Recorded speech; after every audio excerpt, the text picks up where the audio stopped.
10 days of COVID, an anniversary, and a winter storm all made it very difficult for me to get out of the bed at the top of 2026. Now, it wasn't because I didn't have goals or motivation or because I was staying up too late. I might have been staying up too late. But it was because every time I would go to sleep, I would wake up and the world would have combusted just within like 8 hours. And I was like, hey, listen, I cannot. And I don't know about you, but I have felt very mentally and emotionally overloaded in 2026. And that's not really the problem. The problem is when you feel like you don't have people to walk alongside of you to help you navigate those feelings. In this episode, I'm going to show you how the 5 levels of connection will help you navigate those relationships in times like these. Let's dive in.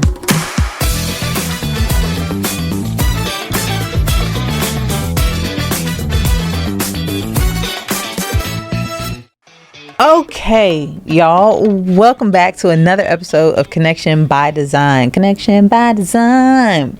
Ba-dow. I'm your host, Kristen KB Newton, and I'm really excited that you are here.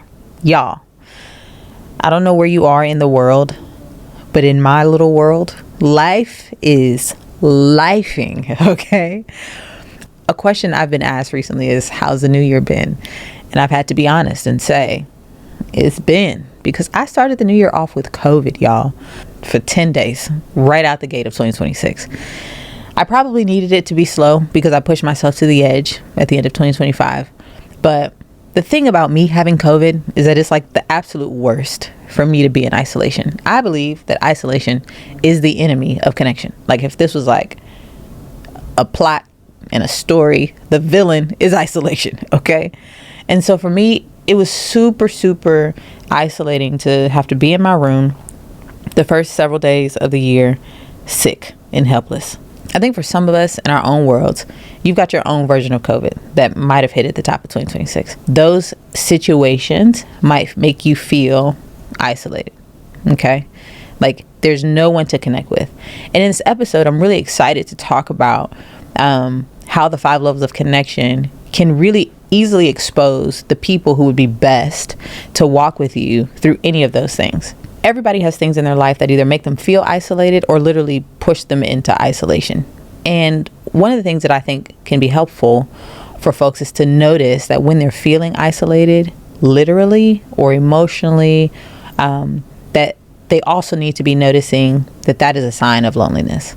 Dr. Vivek Murthy talks about how loneliness is the gap between the relationships that you have and the relationships that you want. And I always tell people that loneliness is a gauge. It's really like a gas gauge that is a signal to you that, oh, you need connection.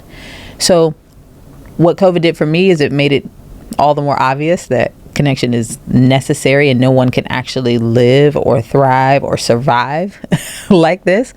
But maybe the load that you feel on the other side of a news report, or the pressure you feel as a result of, what's happening at work, or even the isolation that you feel because you don't have a solid friend group in your city. All of those are just signals and signs that there are opportunities out there for connection and you need them. I think we live in a world that has glorified isolation. It has glorified individualism. It has glorified being able to pull yourself up by your own bootstraps and figure it out yourself. They always say nobody's coming to get you, right? You gotta do it. You gotta figure it out. And I think all of those narratives compounded over time, it has really ruined our ability to see warning signs. And that's just not how life works. But I want to tell you something about isolation. When you find yourself in an isolated place, when you find yourself feeling isolated, don't go change the narrative and say, well, people at the top are supposed to be isolated because everybody can't go with you. Or, I'm saying, it's lonely at the top. All of those types of statements I think are really stupid if you want my honest opinion. But maybe you don't want the honest opinion. Maybe that's a little bit too raw. I don't think they're wise. Those are wise things to ingest and to tell yourself, because it only perpetuates the story that you don't need people. And at the end of the day, you do. Like, you need people. Don't ingest a ton of content that glorifies isolation, encourages isolation, pushes you into isolation as a way of being. or like in not even for life, but even at long periods of time and seasons. Maybe moments of isolation are necessary, but cultures of isolation are not good. Which leads me to the last thing that I want to talk about before we hop in the board and I paint this picture for you. There's a big difference between culture and moment. Now, there's a gentleman named Dr. Timothy Clark. He talks about cultural intelligence, and I love all things cultural intelligence. But one of the ways that he defines culture, it's just a simple definition that I think helps people to grasp what a culture really is he defines culture as the way we interact. Okay? 4 words. The way we interact. The example I often give is like when you walk into someone's house, you can tell a lot about the culture of that house just when you walk in the front door. One of the biggest tells of a culture in a home is when you see a pile of shoes at the front of that home on the floor. Now, I don't know about you, but where I'm from, if I were to walk into a home, see a ton of shoes at the front, I would assume that the culture of this home is that when we come in, we take our shoes off. We do not walk through the house with our shoes on. Okay. Now, there might be some things in your culture where you're from about how you address people, how you greet people, what you say, what you don't say, what you do, what you don't do. Okay. That is completely different from a moment you might share with someone. Okay. There are people who you walk into their home, you do not see a pile of shoes at the door, but you do see one specific pair of shoes at that door. And that pair of shoes is a pair of rain boots, because the person probably came in those shoes, and those shoes were wet. So the moment called for them to take the shoes off, but it wasn't the culture of the house to just in general take the shoes off, right? When I think about the winter storm that has run through, it seems like all of America except for Florida, right? I think about the states that have a culture of cold weather and the states that are having moments of cold weather right now.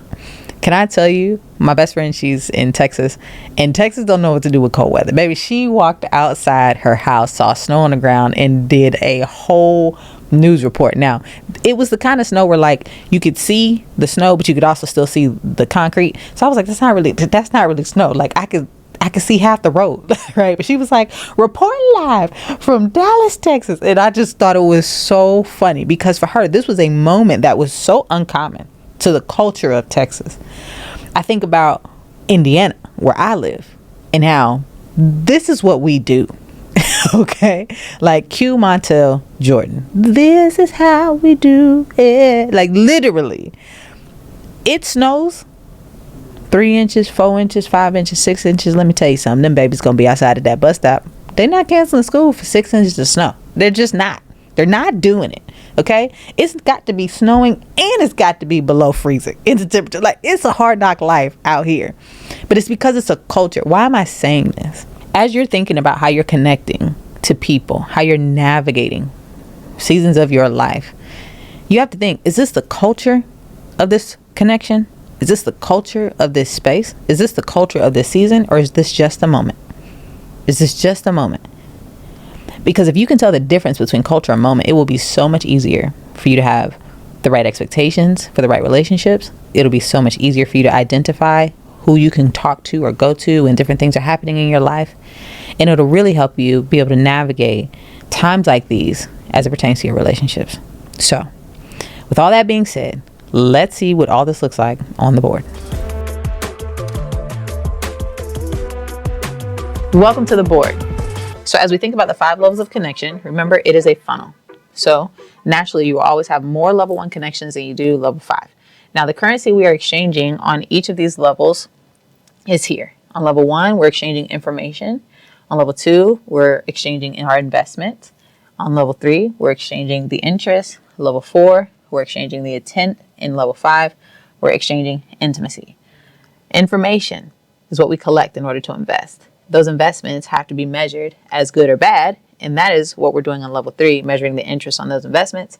And we go from meaningful relationships to deeper relationships once we allow people to see who we are, how we are, and why we are, as we share intent or intimacy on these levels. Now, when we're talking about moments versus culture, remember, culture by definition, according to Dr. Timothy Clark, is the way we interact. Moments are a designated point in time. And so as you're thinking about your relationships, you need to be able to distinguish, hey, do we have points in times where we have deep, meaningful, intimate conversations or points of connection? Or is the culture of the relationship deep, meaningful, and intimacy, right? As we think about the moments that we share with people at our work, are we doing this on rinse and repeat every single day? We come into the office and we share and we have meetings and all that kind of stuff. If it is, this is a culture. Now, if we're going to look at some examples of relationships, maybe that we can put the framework to, you might think about a coworker. Again, a coworker, this might be the culture of your relationship, but you could have a moment of deep, meaningful connection if you want to share something personal that's going on in your life. You think about marriage. Marriage, the culture might be here, right? But you're creating moments of learning more information about each other the longer and longer you're married. You think about your family. Sometimes the title of family might assume that a person would be here, right, in culture or moment, but it's neither. You really have a culture of level 3 with that particular family member, right? You think about your friendships, same thing. Could be level 5 connections of friendship, or it could be level 2, just people that you go and you get wings with. Your mentors could be the same. Maybe you have a mentor that sits here because they help you get jobs and they refer you to leadership positions, and they're willing to do resumes and trainings with you to help you be a better, leader. At the same time, you don't go to them to completely unload emotionally, right, about what's happening in the world. That's not the connection you have with your mentor. So you think about business partners who might have a really deep, intimate knowledge of each other in the context of business, but have very little information about one another in their personal lives. This is how you can start thinking about moments versus culture in your connections with others. Hope that's helpful.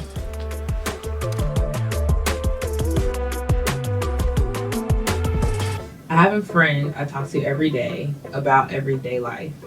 Recently, I've been wanting to talk about things that have been happening in the world, but she checks out every time I bring it up, or she changes the subject.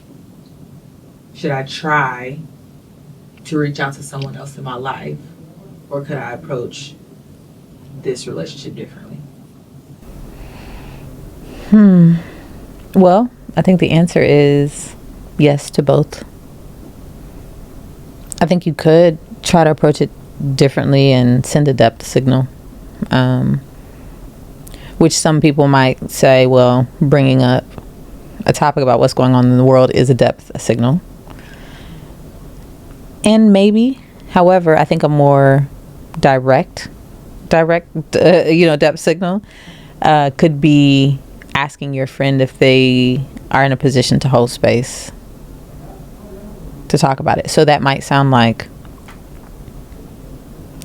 so have you been watching this stuff on the news in Minnesota? And they might say, no, I don't even watch the news. I have no capacity for this, whatever. It's like, oh, that makes sense. Like, I understand that, kind of thing. It's like, I saw something recently that I have been wanting to process. Like, you in a good place to maybe talk about it right now? And I think what that does is it signals that you have a need and that you want to process something, and that you have desire to process it with them, to which they can be like, I am not in the best headspace to do that. In a very real scenario in my own life, my best friend called one day and we were talking about something, and I asked her, I said, have you heard about something that has happened in Minnesota? And she was like, no, actually, it's been a lot happening here. And then she proceeded to share about some losses that had happened, and also kind of the weight of the work that she does as a therapist and how she's been carrying a lot with her clients. And she then proceeded to tell me, so one of the things that she does to kind of keep her from completely, unraveling amidst all of those things is she filters how much news she ingests. And that made so much sense to me, So she explained, like, I'm not necessarily leaning into that content, but this is why. She in that point did not tell me, I don't want to talk about it. She just said, I just don't know all the things that are happening because I have several things in front of me that are happening. Right.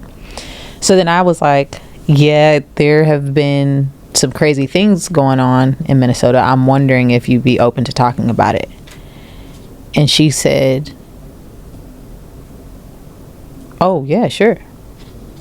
So it was fine for me to bring this up and to process my thoughts and my feelings about it, but it wasn't something that she was already processing through, but she was willing to hold space. So why do I say that? I say that as an example for how a person could initiate a conversation with someone who's not necessarily thinking about the same things they're thinking about, and a desire to talk to that person about it and invite them into that conversation, to which it would be their prerogative to say, I really don't have the capacity to talk about that right now. To which my best friend has also responded to me about that, like in that way, about other things. And that is because also we have created the psychological safety in our relationship to not have to say yes to everything, which is probably a challenge in some relationships where it's like, I don't want to bring this up because I don't want them to feel pressure to say yes, or to feel like they have to do this. And, you know, we kind of write these stories that people are going to feel this obligation to show up for us in a specific way. But I'm like, if there's, you know, honesty there and trust there and a culture of honesty and transparency there, people should feel the freedom to say, yes, I want to lean into this, or no, I want to lean into that, and not have the fear that saying yes or no is going to mean we can't do this, you know? So also the other side of that question, you could absolutely take a beat to think through people in your life that you've had deep conversations with about those types of issues, or whatever the topic is you want to talk about. And even though it might not be the culture of your relationship to talk to them weekly or all the time, you could send a depth signal by just reaching out and saying, hey, thought of you lately. Or you could say, I thought of you recently when I saw that this was happening, and I remember the last time we talked, it was so life-giving for me. Would you be willing to hop on a call and just process some stuff out loud with me? Piggybacking off of that, how do you advise speaking to someone who doesn't carry the same values around a certain topic or beliefs around something?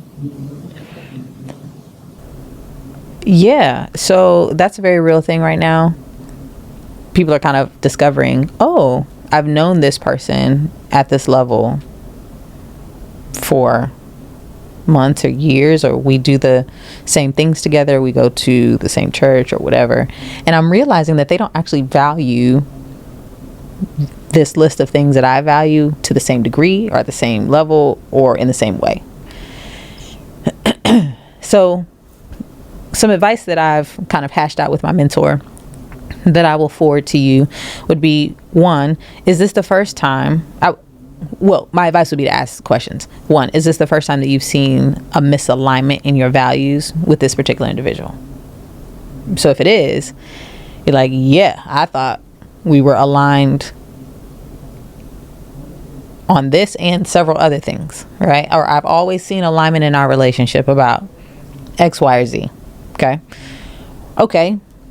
If you are thinking to yourself right now, like, actually, we're probably not aligned on a lot of things. And that's actually been evident before in other conversations we've had about other things, maybe related to this, maybe not related to this. Once you can determine whether or not you were already aligned or have already been misaligned, then I think that informs your next question, which is, okay, so how much do you care about the misalignment of this thing? Because there are companies, brands, people that I look at them and what I know of their life, and I'm like, I don't align with that, but I still buy their products, might watch their shows, might invest their money. That's happening right now, where people are like, we need to stop spending money in these particular spaces because it is becoming evident that these large organizations or these companies or this store or this brand does not actually align with values. I guarantee you people are not doing their due diligence to know that about every decision that they're making and how they spend their money and their time and their energy. So the question becomes, for me at least, is if knowing that someone is not aligned with you in these areas has not been a factor for how you engage them before, then is this something that you can also overlook to continue to engage that person? The perfect example of this is in the context of family. You know what I mean? It's like, I already know my spouse's family or my wife's family or my husband's family don't rock with Jesus, for example. Like, I already know they don't really do that. Okay, has that been a determining factor for whether or not you will show up for Christmas, go to Thanksgiving dinner, go to the house? Like, no. For some people, it's like, we don't talk to that side of the family because they don't do that. But then there are other people who are like, yeah, that's not going to determine whether or not we engage, or if you can see our kids, or if, like, but people make those decisions all the time. So again, figure out if this is the first misalignment. If it isn't, how did you navigate the last one? If it is the first misalignment, is this something you can overlook in order to preserve the relationship at the level that it is? If the answer to that is no, I cannot overlook this to continue doing relationship with you. Well, yeah. now I would then ask, is there any other level of connection that you can be connected to this individual than the one that you are now? Because if a person's saying like, man, I'm level 5 with this person and I just found out that they are, which again, I would wonder how we got to level 5 and this wasn't exposed earlier. But that, okay, I'm not gonna get into the weeds of all of that. All I'm saying is if you're finding out, man, I thought there was more depth in this relationship, but I do not want to continue to expose who I am to this individual because they no longer feel safe or whatever the reason, then I would just walk them up the 5 levels of connection out of those deeper levels.